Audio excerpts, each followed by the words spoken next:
de Dieu, pour que ça soit une prophétie, ne doit pas forcément être précédé des rabababababababa. Alléluia.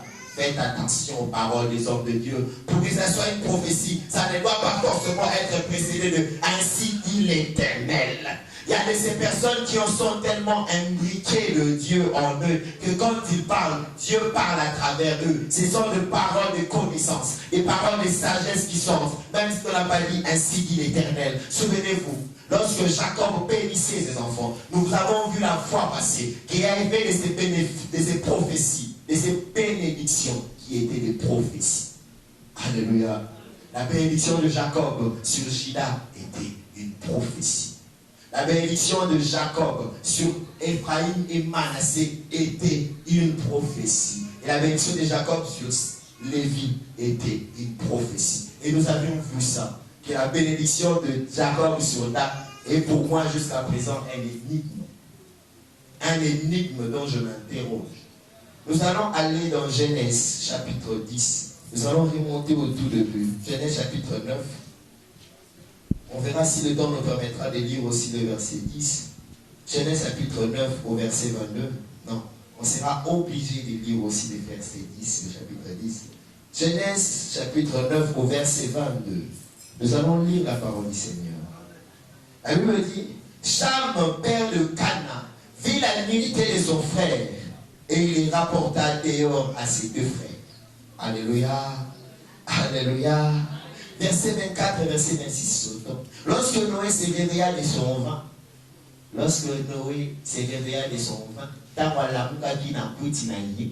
alléluia. Lorsque Noé se réveilla de son vin, il apprit ce que lui avait fait son fils cadet. Il dit, maudit soit Cana, qui soit l'esclave de ses frères. Qui avait vu la nudité de Noé? Alléluia. Qui avait vu la nudité de Noé? Vous me suivez ou pas? Alléluia.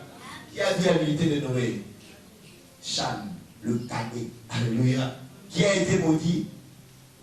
Cana, le fils cadet du cadet. C'est le père qui voit la nudité, mais ce Cana qui est maudit. Papa a moni boluku ya papa na ye. Kasi mwana sukale koko la kelimabe.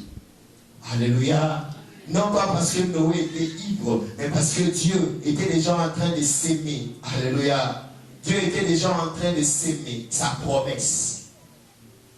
Lorsque vous lisez maintenant les enfants de Cham, les descendants de Cham, vous allez voir que le fils aîné de Cham, c'est celui qu'on appelle Couch.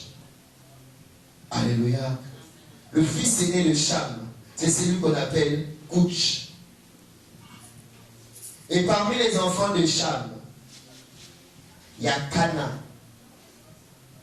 Mais il y avait aussi Mitraï.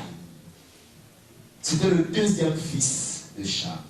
Permettez que je m'attarde ici. Parce qu'en fait, ce message est basé sur ce point-là. Tout le reste là, c'est juste les épices. Alléluia. Nembi, pili, mongwa. Pour message, ils allaient ennuyanté. Mais ça juste que bon là, d'ailleurs, tu m'as dit dans la promesse, le message pour moi principal est ici. Vous savez, il y a de ces personnes qui sont venues et nous ont dit. Et jusqu'à présent, il y a même de ces hommes de Dieu qui continuent à le prôner et dire que l'homme noir descend de l'enfant qui a vu la nudité de Moïse et de Noé. Pardon. Alléluia. Et cet enfant-là a été maudit. C'est à cause de cette malédiction-là que nous, les noirs, nous sommes maudits et asservis aux blancs. Vous avez déjà entendu ça, non? Et même, il y a de ces pasteurs pentecôtistes qui les disent. Il y a même de ces prédicateurs théologiens qui les disent. Noé a maudit qui? Pana. Alléluia. Et qui avait vu la nudité? Cham. Parmi les enfants de Cham, il y avait qui? Couch, Mitraï et Cana. Tous nous connaissons Cana sans ambiguïté. Et nous allons lire aussi ses enfants. Voilà pourquoi je veux dire, je ne pourrais pas faire l'exercice de va-et-vient entre versets. Mais, juste pour résumer un peu, pourquoi est-ce qu'ils disent que nous sommes les descendants de Cham? Parce que premièrement, Couch, ceux qui ont été à l'école connaissent l'empire, le royaume Nabata Méroé, l'empire Couchite. C'est vers l'Éthiopie, la Somalie. Alléluia. Donc ils sont noirs. Et parmi les enfants de Couch, vous avez Saba, la reine de Saba, qui a eu un enfant avec Ménélik, dont les Touts se disent être descendants de Ménélik. Donc Saba était noir. Alors par extrapolation, on dit, comme les noirs descendent de Couch, alléluia, nous sommes tous des Chami. Je vous ai dit une chose. Lorsque Jacob est allé enterrer son père, les Cananéens ont vu les Égyptiens pleurer. Et le lieu que Abraham avait acheté, ils ont appelé cela Abel Mitraï, pour dire prairie des Égyptiens. Mitraï signifiait Égypte, donc les Africains. Alors, l'homme blanc, pour faciliter la colonisation, devient premièrement convaincre les autres blancs que l'homme noir est inférieur, bibliquement parlant. Scientifiquement, ils ont avancé beaucoup de choses. Regardez aujourd'hui les films européens, américains. Vous allez voir que le rôle qu'on donne aux Noirs est rarement le rôle d'un homme intelligent. Ça n'est pas le rôle d'un homme musclé. Alléluia.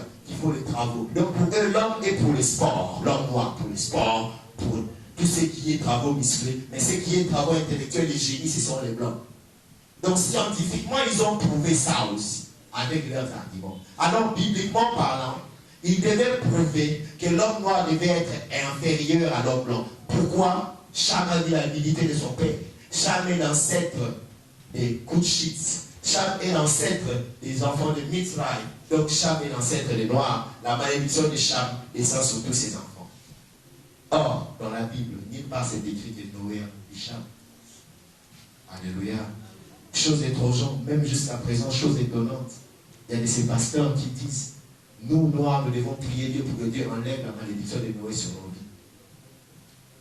J'ai été scandalisé quand je me souviens un grand pasteur américain. Il prêchait en anglais, on écrivait en français, qui a répété la même chose et c'était un pasteur noir. Laisse-moi te dire que Dieu n'a jamais maudit un noir parce qu'il est noir. Et Dieu n'a jamais maudit la descendance des noirs. Nous allons lire